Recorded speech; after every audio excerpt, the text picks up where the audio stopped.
हर की जीवन में पैसा अरे रहे ना रहे, जियल जरूर चाहता ने हो जिंदगी भले गुमनाम बीते, बाकी मौत मशहूर चाहता नी, जरूर चाहता नी। क्या बात। खेसारी लाल यादव जो भोजपुरी के काफी नामचीन कलाकार हैं, हाँ, उनके साथ आप काफी लंबे समय तक सक्रिय रहे हैं, सही हूँ? हाँ बिल्कुल सही है आप। अचानक कैसे गायब हो गए अभी? एक्चुअली में देखिए क्या है, कहना तो नहीं चाहिए। खेसारी भैया हमारे थोड़ा कान के कच्चे आदमी हैं। अच्छा। उनको कोई कुछ कह देगा तो वो डायरेक्ट ये नहीं कि पूछ लें कि क्या तुमने ऐसा बोला है, क्या तुम ऐसा किए हो क्या। कोई जाके उनका कान भर दिया, उनको लग गया कि हाँ भाई ये है, ये वो है। और सर दिल मिल रहा था तब तक काम कर रहे थे। अभी भी ऐसा नहीं कि उनसे कुछ बिगाड़ हो गया। उनके टीम के सभी लोगों के बारे में, एक एक लोगों के बारे में मैं बता सकता हूँ कि कौन कौन कहाँ कहाँ जाके उनकी चुगली और क्या क्या उनके बारे में पीछे में बोलते हैं। लेकिन आज तक खेसारी भैया साबित नहीं कर सकते हैं उनके टीम के लोग कि कभी उनके बारे में एक शब्द बिक्की बबुआ कहीं कुछ बोला होगा। और जीवन में कभी नहीं बोलूँगा, क्योंकि मैं जानता हूँ कि मैं क्या हूँ। नमक हरामी हमारा खूने में नहीं बा। ईश्वर के रंगों ने चित्रकार बनाया, ईश्वर के रंगों ने चित्रकार बनाया। बड़े खुशनसीब होते हैं वो लोग जिन्हें ईश्वर ने कलाकार बनाया। एक बेहतरीन गायक हैं, एक साथ साथ बेहतरीन इंसान भी। चलिए इंट्रोड्यूस करते हैं नए पॉडकास्ट में। एक्सप्लोर वर्ल्ड में आपका स्वागत है। मैं हूं सम्राट उपाध्याय। आज हमारे साथ मौजूद हैं बिक्की बबुआ। भोजपुरी के एक नामचीन कलाकार हैं, काफ़ी दशकों से सक्रिय हैं भोजपुरी इंडस्ट्री में। और मैं अपने पॉडकास्ट, अपने वीडियो में अलग अलग विधा के लोगों को लाता हूं आपके समक्ष और दिखाता हूं उनके स्किल को, उनके कला को, और उनसे बातचीत होती है। इसी बातचीत के कड़ी में आज हमारे साथ मौजूद है बिक्की बबुआ। स्वागत है बड़े भाई हमारे चैनल एक्सप्लोर वर्ल्ड में। नमस्ते, प्रणाम, और एक्सप्लोर वर्ल्ड देखने वाले सभी दर्शकों को मेरा सादर प्रणाम। और बहुत बहुत धन्यवाद सम्राट जी आपका कि आपने अपना कीमती समय निकाल करके मुझसे मिलने आए और मुझसे बात करने आए। इसके लिए बहुत बहुत धन्यवाद आपको। मैं देखता हूं कि आप काफ़ी सक्रिय हैं सोशल मीडिया पे, गानों के माध्यम से, एल्बम के माध्यम से, और लगातार आपकी सक्रियता भोजपुरी में बनी है। लेकिन आप अश्लील गाने नहीं गाते हैं, ऐसा क्यों? नहीं, ऐसा नहीं है। अश्लील गाने एक दो मैंने गाए हैं। गलती हो गई मुझसे और मैं अपने दर्शकों के सामने कान पकड़ के क्षमा चाहता हूँ कि नादानी में गलती हो गया। आज का जो माहौल है ना, इस माहौल में मैं थोड़ा हड़बड़ा गया कि कहीं मैं बहुत पीछे ना हो जाऊं। आज का जो दौर चल रहा है ना, तो मैं थोड़ा डर गया कि कहीं मैं पीछे ना हो जाऊं, और इस डर के चलते मैंने एक दो बार चार बार गलती कर दी है। इसके लिए मैं क्षमा मांगता हूं। लेकिन आज जो हालात हो गया है ना भोजपुरी इंडस्ट्री का, सर सच बता रहा हूं, इससे गंदा हालात, इससे बड़ी विडंबना भोजपुरी के लिए कुछ हो ही नहीं सकती है कि आज इस इंडस्ट्री की लड़कियां मतलब उस नंगेपन पे उतारू हो चुकी हैं कि अपना गाना प्रमोशन करने के लिए सिंगर हो या मॉडल हो, लाइव आकर के किसी भी इंटरव्यू में बोलती कि फला मेरे साथ 4 बार सोया, फला मेरे साथ 6 बार किया। अरे किसी की बेटी बहन हो यार, अपना इज्जत तो कम से कम समझो।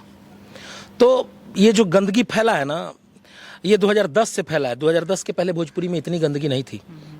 कब? 92, 93, 95 में, जब गुड्डू रंगीला हुआ करते थे, राधेश्याम रसिया। बीच का जो माहौल आया था 95 के बाद, कल्पना जी के बाद जो माहौल आया, कल्पना जी, देवी जी, वो माहौल बड़ा ही प्यारा था। 2010 जब से खेसारी जी, कल्लू जी, ये सब लोग बड़े हुए, तब से थोड़ा थोड़ा माहौल फिर बिगड़ने लगा। सबसे ज़्यादा माहौल बिगड़ा यूट्यूब आने के बाद।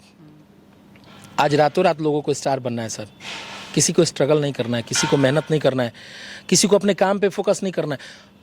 ये चल रहे हैं, इनकी माई बहन करो, बिहान तो हिट बाड़ा। ये चल रही हैं, इनको ट्रोल करो, हिट हो जाएंगे। केहू के प्यार 2 दिन में प्यार हो जाता, केहू के 3 दिन में प्यार हो जाता, केहू प्यार खातिर रोता, केहू शादी खातिर रोता, केहू बड़े स्टार बात होके ट्रोल कर दो कि फला मेरे साथ ये किए, फला मेरे साथ वो किए, टीआरपी के लिए, सर्चिंग के लिए। कलाकारी कुछ नहीं है। कलाकारी आज मैं बता रहा हूँ, अभी एक सुर संग्राम आया था बीच में, मैं भी सुर संग्राम का पार्टिसिपेट रहा हूँ। 2010 में मैं आलोक कुमार मोहन राठौड़ जब विनर हुए थे, उसमें टॉप 3 रैंक में मैं पहुँचा था। और कम से कम उस समय 70-75 हज़ार बच्चों के बीच हम लोग हरा करके और कंपटीशन करके वहाँ तक पहुँचे थे। उसके बाद अभी जो सुर संग्राम आया था, जो अच्छे सिंगर थे वो चुन के मुंबई गए। कम से कम 50,000 लड़के ऐसे आए होंगे ऑडिशन देने, जिनको आज भी गाने बजाने का कोई ढंग नहीं है। किसी को संगीत से मतलब नहीं है, बस यूट्यूब से मतलब है कैसे डॉलर में पैसा आना चाहिए। हाय पैसा, हाय पैसा।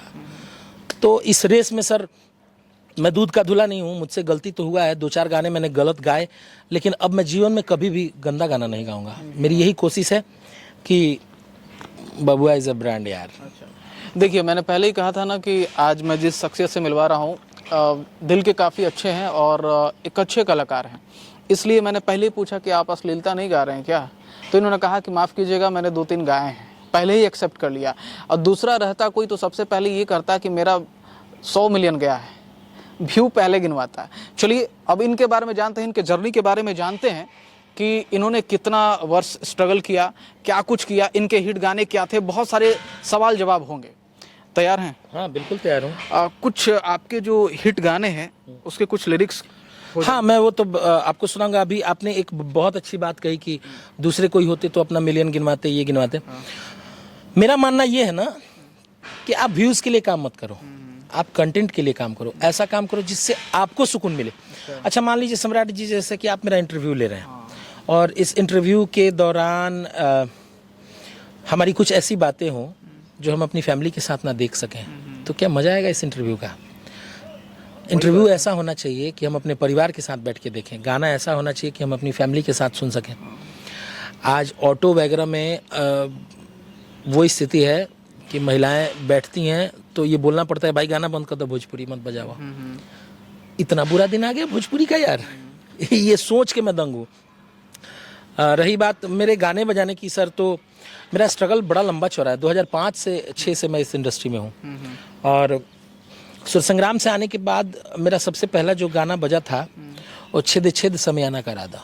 ये मेरा ऑडियो का सबसे पहला गाना बजा था। उसके बाद मेरा एक गाना बजा था तनी खाए दे छोटी होठलाली से रोटी। ये सबसे पहले मैंने लवली सिंह के साथ गाया था। उसके बाद फिर बीच में डीजे वीजे का टाइम आया। आपका सबसे फेवरेट गाना कौन सा जो आपके द्वारा गाया गया? कुछ मेरे जीवन का सबसे एक प्यारा सॉन्ग है जो सारे गामा हम भोजपुरी से अभी हाल फिलहाल में रिलीज़ हुआ। मेरे बहुत ही अच्छे मित्र, मेरे छोटे भाई जेपी बिहारी जी ने उस गाने को लिखा है।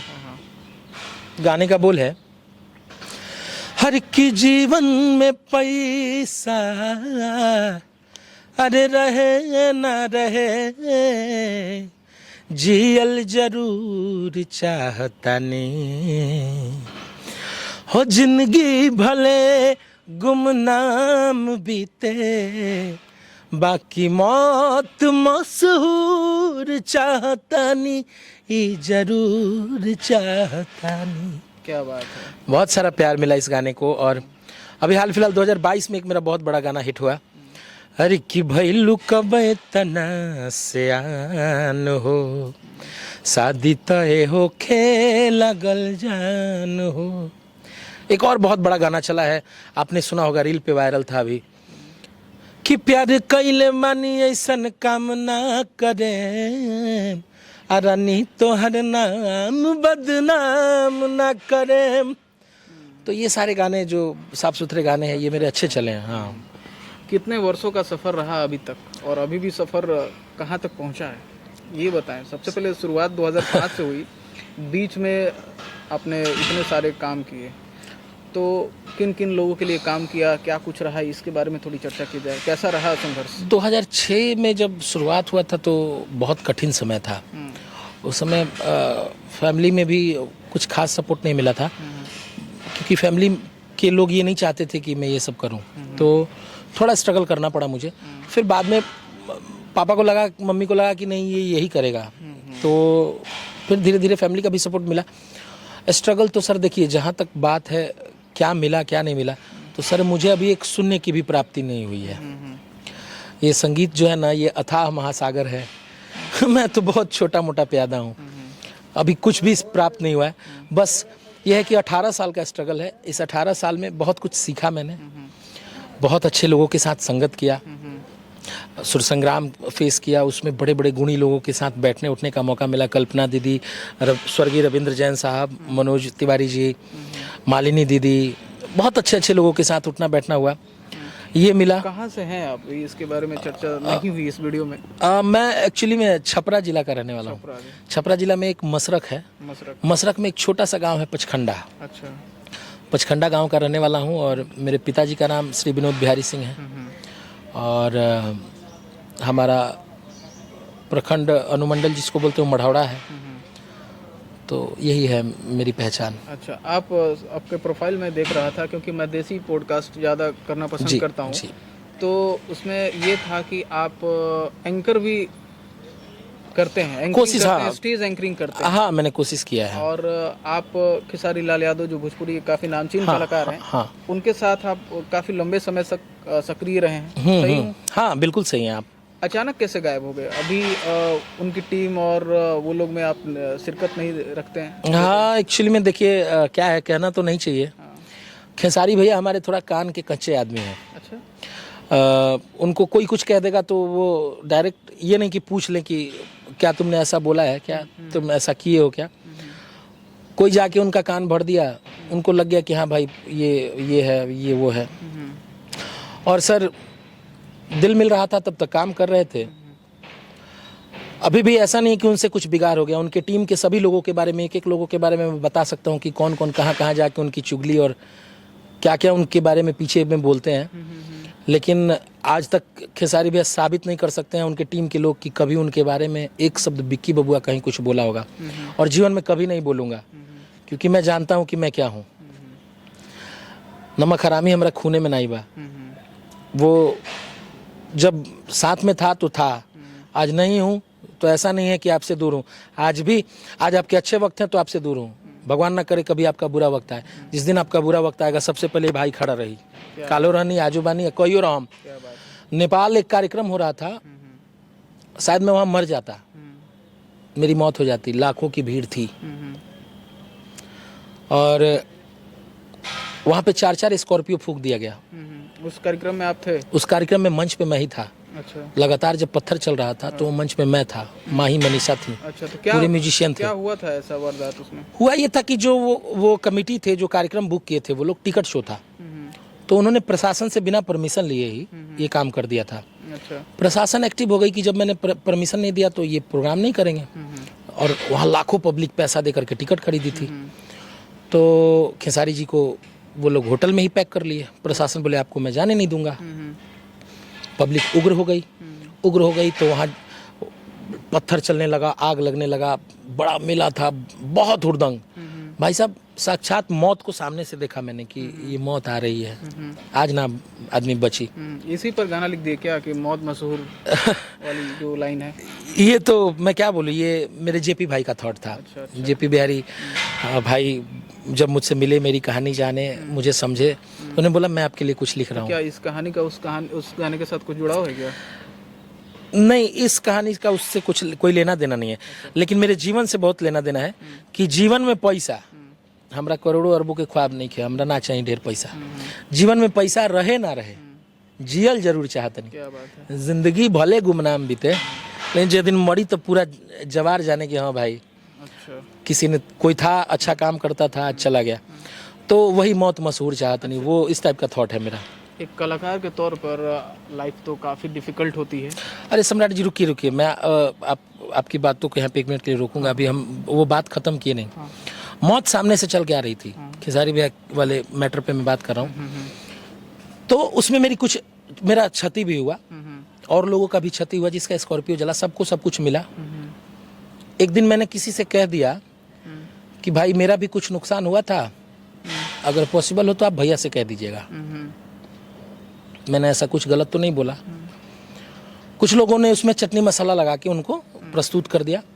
उनको लगा कि लो अभी तो हमारी शिकायत करता, ये है वो। ऐसा कुछ भी नहीं है। आप मेरा खर्ची ना तब चलाते थे, ना आज चला रहे हैं, ना कभी चलाएंगे। मैं यहाँ तक अपने दम पे पहुँचा हूँ। मेरे स्ट्रगल में आप मेरा कोई हेल्प नहीं किए हैं। मुंबई में आपने मेरे लिए कुछ किया नहीं है और ना ही मैंने आपके लिए किया है। आप भी अपने मेहनत से खड़े हैं, मैं भी अपने मेहनत से खड़ा हूँ।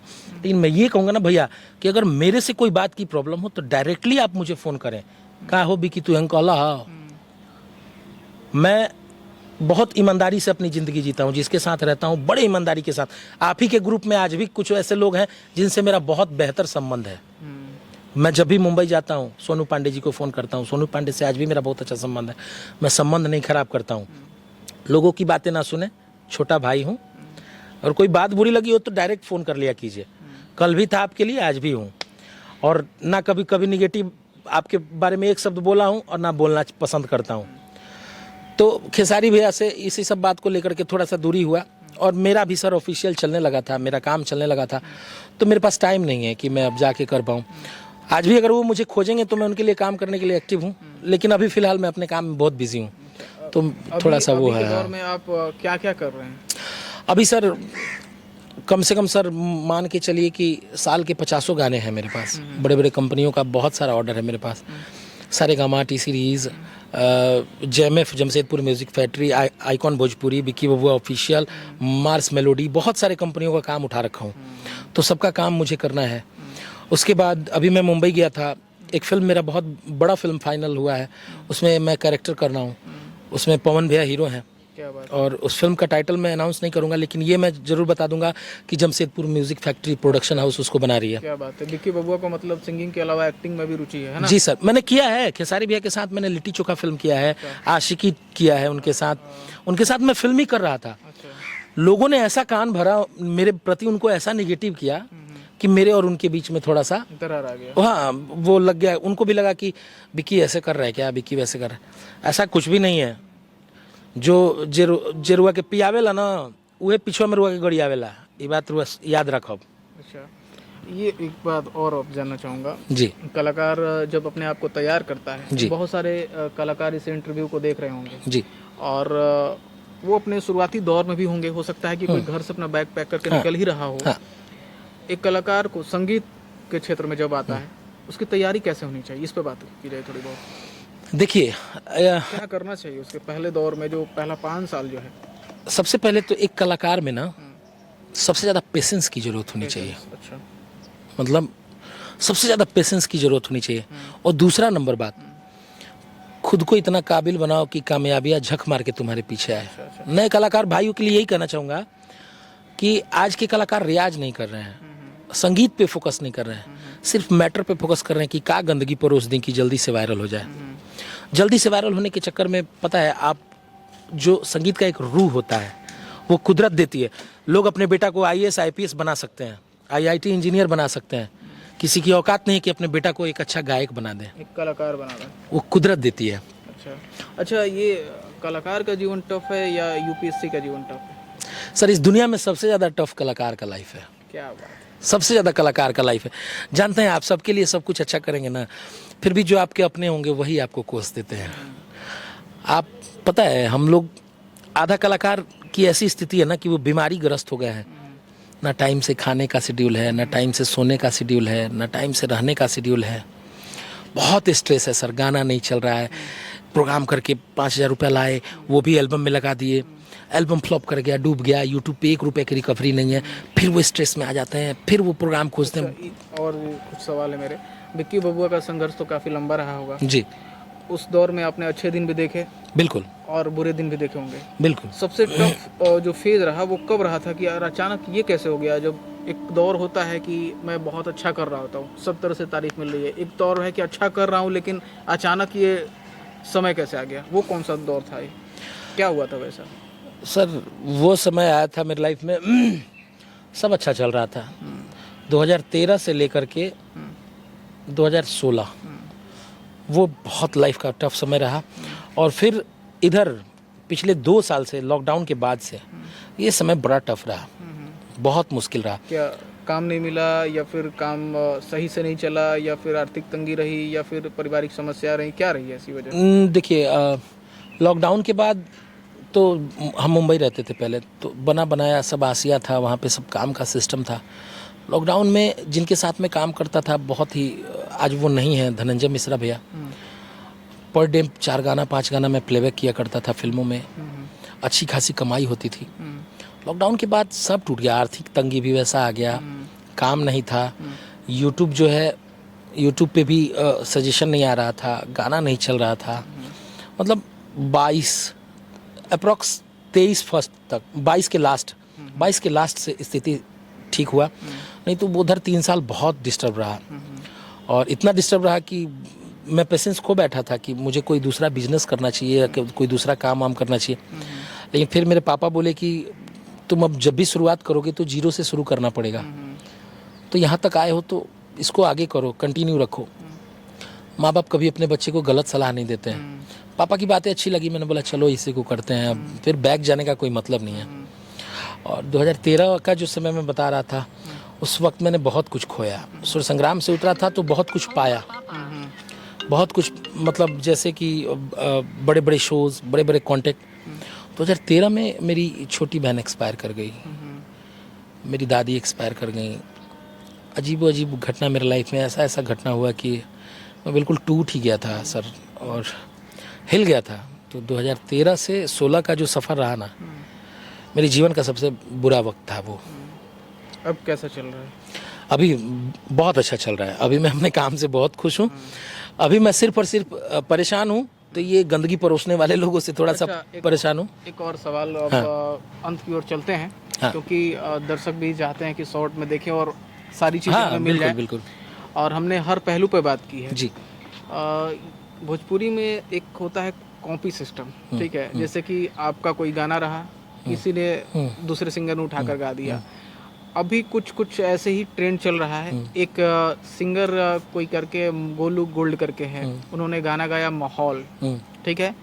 मैं यूट्यूब जब देखता हूँ तो सब कोई माहौल ही बनाया हुआ है, ठीक है। क्या आपने माहौल बनाया है? नहीं, मैं किसी का कॉपी जल्दी नहीं करता हूँ। नहीं करते? आप यूट्यूब उठा के देख सकते हैं, मैं कोई माहौल नहीं आया। अच्छा, तो ये क्या है ये ट्रेंड कि मैं बता रहा हूँ, ये गोलू गोल्ड शुरू नहीं किए हैं, ये हमारे भोजपुरी के बड़े बड़े स्टार शुरू किए हैं। अच्छा, मतलब कौन ऐसे सिंगर हैं जो कॉपी नहीं गाए हैं? अच्छा, तो ये क्यों ऐसा करते हैं लोग? अपनी क्रिएटिविटी नहीं है उनके पास, या फिर दूसरे जो कलाकार, हो सकता है कि एक छोटा कलाकार का गाना उसको जिंदा होने नहीं देना चाहते हैं। अच्छा, एक राजा कभी नहीं चाहती कि उसकी बादशाहत चली जाए। अच्छा, तो इसमें कितने राजा लोग, इतने यही मानसिकता है ना, तभी तो ऐसा कर रहे हैं ना। तो समझ सकता हूँ, एक राज्य का राजा एक हो सकता है, 2 हो सकता है। क्या ये मंत्रिमंडल है क्या इन लोगों का? बिल्कुल है, ये मंत्रिमंडल है ना भाई, कि अभी मतलब मैं यूट्यूब उठा के देखता हूँ तो एक गाना जो ट्रेंड कर रहा है, सारे गाने उसके लिस्ट में है। क्या होता है ना सर कि यूट्यूब का एक अलग फंडा है कि आप एक गाना सर्चिंग में आ गया, तो जैसे कि माहौल, तो वो कोई और लड़का गाया था, हजरात करके था, गोलू ने उठाया। गोलू को देख करके जब गोलू का गाना पिक पे आया तो इन लोगों को लगा कि सर्चिंग चल रहा है, तो उस सर्चिंग के चक्कर में क्या करते हैं, सारे लोग बना देते हैं, जिससे कि सबका सर्चिंग बढ़ जाए, सबका व्यूज आ जाए। और आजकल तो पैसा का बाजार है सर, डॉलर का बाजार है। बबुआ ने अपनी सर्चिंग नहीं बढ़ाई? नहीं, मुझे नहीं चाहिए ऐसी सर्चिंग। ऐसे क्यों? नहीं चाहिए, पैसा नहीं चाहिए? नहीं चाहिए पैसा। अच्छा, वो आपको तो वो लाइन, मुझे अपनी माँ बहन की गाली सुन के पैसा नहीं कमाना है, क्या बात, इज्जत से कमाना है। और कैमरा के सामने बोल रहा हूँ, गलती होगा वहाँ झुक के माफ़ी मांगूंगा, विदाउट गलती कोई गाली देगा, हलक में हाथ लगा के जीभ निकाल दूंगा। गाली नहीं सुन सकता हूँ, गाली सुनने इस लाइन में नहीं आया हूँ, गाना बजाना करने आया हूँ। तो ना गाली किसी को देता हूँ और ना गाली सुनना पसंद है। कितना पेशेंस है? बहुत पेशेंस है सर।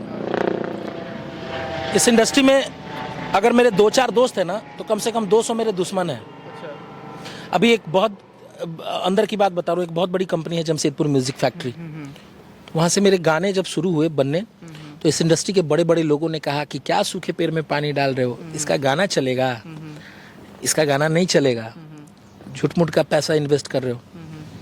मैं धन्य मानूंगा उस कंपनी के ऑनर को, जीवन भर उनका ऋणी और आभारी रहूंगा। उन्होंने मुझ पर विश्वास किया। उन्होंने 10 गाने बनाए मेरे, उसमें से एक गाना अभी मेरा 5 मिलियन होने जा रहा है। क्या बात है, सुपर डुपर ब्लास्ट चला। चैनल खोलिएगा तो टॉप 3 में मैं हूँ अभी। लगातार 3 महीना टॉप 2 में था। 1 नंबर पे टुनटुन जी का गाना था, दूसरे पे मेरा था, तीसरे पे कोई और था। आज टॉप 3 में हूँ, 1 पे शिल्पी है, दूसरे पे टुनटुन और तीसरे पे मेरा गाना है। उन्होंने विश्वास किया। तो ऐसा नहीं कि लोगों के दुश्मनों के, चाहे जो भी क्रिटिसाइज करने वाले, मैं उन लोगों को सुनता ही नहीं, कौन मेरे बारे में क्या बोल रहा है। मुझे कितना बेहतर करना है, मैं अपने काम पे फोकस करता हूँ। रियाज डेली करते हैं? नहीं सर, झूठ क्या बोलना है, रियाज डेली नहीं हो पाता है। लेकिन ये है कि हफ्ता में 2 दिन जरूर होता है, 3 दिन। रियाज संगीत के लिए कितना महत्वपूर्ण है? रियाज ही महत्वपूर्ण है, कितना नहीं, रियाज ही महत्वपूर्ण है। अगर नए कलाकार मेरे भाई आ रहे हैं तो उनको रोज रियाज करना चाहिए। पूछने का मकसद भी वही था, क्योंकि जब आप इस फील्ड में आते हैं तो आपका जो मेन टूल है, जो हथियार है, जब आप युद्ध के लिए तैयार होते हैं तो वो रियाज ही होता है। आपकी जो गला है, मुंह खोलते ही पता चल जाता है कि ये सिंगर क्या करने वाला है, क्या कुछ होने वाला है और किस तरह का ये गाना गाएगा। इसलिए मैंने ये बात पूछी। और नए सिंगरों को क्या कहना चाहेंगे?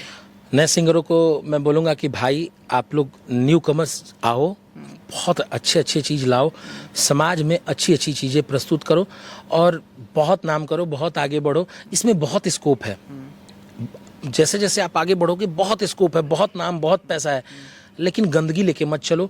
नहीं तो आज भी बहुत ऐसे सिंगर हैं जिनका 500-500 मिलियन व्यूज़ है, मुंबई जाओगे तो लोग उन्हें गाली देते हैं, कोई मतलब नहीं है इसका। और एक बात, भोजपुरी इंडस्ट्री जो ये बिहार है ना, बिहार, इस इंडस्ट्री की पूरे बिहार की ब्रांड एम्बेसडर मैथिली ठाकुर चुनी गई हैं, ना कि पवन सिंह, ना कि खेसारी लाल यादव, ना कि प्रमोद प्रेमी, ना कि नीलकमल सिंह, ना कि रितेश पांडे। नहीं, ये लोग नहीं। मैथिली ठाकुर से सीखना चाहिए हम सभी कलाकारों को कि उन्होंने अच्छी चीज़ें परोस करके और अपने भोजपुरी को और मैथिली को यहाँ तक लाया है। हम लोग भी ला सकते हैं, अभी कुछ नहीं के बिगड़ल, जब जागा तब सवेरा। सब लोग बढ़िया चीज़ करे लगी तब बढ़िया चीज़ आई।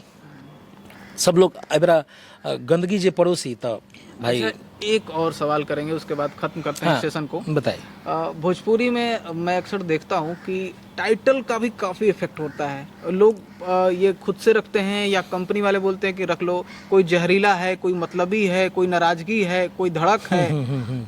आप बबुआ उसी में से निकले हैं या फिर ये आपका घर का नाम है, क्या है ये? नहीं, ये मेरा बबुआ, मैं अपने माँ बाप का इकलौता हूँ और मुझे घर पे सब लोग बाबू बाबू बोलते थे, इसलिए बिक्कू बबुआ। हाँ, मैं बिक्की बबुआ अपना मैंने नाम पापा ने कहा था या मेरी बुआ ने कहा था? अच्छा, नाम किसने रखा था? बिक्की तो ये फैमिली में मम्मी पापा रखे होंगे। अच्छा। बबुआ मेरी फुआ के चलते हैं। अच्छा, तो वो ये सर्टिफिकेट पे भी है? नहीं, सर्टिफिकेट पे मेरा नाम हिमांशु सम्राट है। हिमांशु सम्राट है। ऐसे आप बिक्की बबुआ के नाम से बिक्की बबुआ के नाम से। भोजपुरी में ये ट्रेंड था, इसलिए मैंने सवाल कर दिया, क्योंकि भोजपुरी में पत्रकार भी जो है ना, वो भी काफी मतलब अलग अलग टाइप का है पत्रकार। और बहुत बहुत आभार आपका कि आपने हमें कीमती वक्त दिया। मैं कलाकारों को अपने चैनल पे लाता हूँ, उनका जर्नी दिखाता हूँ, उनके बारे में बातचीत होती है और नए जो कलाकार हैं, चाहे वो किसी विधा से हो, शायद इस पॉडकास्ट से कुछ सीखें और वो गलती ना करें। अच्छा, और एक बात और जी, अगर मेरे पॉडकास्ट से या मेरी कोई किसी भी बात से कोई आहत हुआ है तो भाई हाथ जोड़ के क्षमा प्रार्थी हूँ। गलत अगर कुछ लगा होगा तो प्लीज़ छोटा भाई समझ के, बड़ा भाई समझ के माफ़ कर दीजिएगा। मैं किसी का दिल दुखाने के लिए ये सब बातें नहीं कहा हूँ, लेकिन मैं ये कहा हूँ कि अगर मेरी बातें कुछ अच्छी हो तो उसमें से ज़रूर कुछ ले लीजिए और बुरी लगी हो तो उसको निकाल दीजिएगा। अच्छा, एक और चीज़, आप स्टेज शो करते थे, लगातार करते रहे हैं, और क्या क्या करते हैं? जैसे कि अगर कोई चाहता है कि मेरे वीडियो देखकर आपको बुक करना है, तो उसके लिए क्या करना होगा? उसके लिए तो पहले आप जो जिस चैनल पे मेरा इंटरव्यू दे रहे हैं, एक्सप्लोर वर्ल्ड, इस पे आप कांटेक्ट कर सकते हैं। डिस्क्रिप्शन में इनका नंबर आपको मिल जाएगा। उसके बाद डिजिटल प्लेटफॉर्म पे बिक्की बबुआ सिंह के नाम से मेरा पेज है, बिक्की बबुआ ऑफिशियल से मेरा इंस्टाग्राम है, बिक्की बबुआ ऑफिशियल से यूट्यूब पे मेरा अपना खुद का चैनल है। आप वहाँ पे आएँ और मुझसे संपर्क कर सकते हैं। ज़्यादा बेहतर यही होगा कि बड़े भाई का जो डायरेक्ट पर्सनल आईडी है, क्योंकि हम मेडिकोर का काम नहीं करते हैं, हमारी जो प्रोडक्शन है वो कलाकारों को फुल सपोर्ट करती है, करती आई है और करती रहेगी। चीज़ें ऐसी हैं कि हम कलाकारों को इनवाइट करते हैं तो उनकी पूरी जर्नी को जानते हैं, उनसे सीखते हैं, उनसे रूबरू होते हैं, अच्छाइयों को जानते हैं, उनके दौर को समझते हैं और उन्हीं की जीवनी को परोसते हैं। बताइए वीडियो कैसी लगी? वीडियो अच्छी लगी हो तो चैनल को सब्सक्राइब करें, वीडियो को शेयर करें। और एक्सप्लोर वर्ल्ड के दर्शकों को क्या कहना चाहेंगे?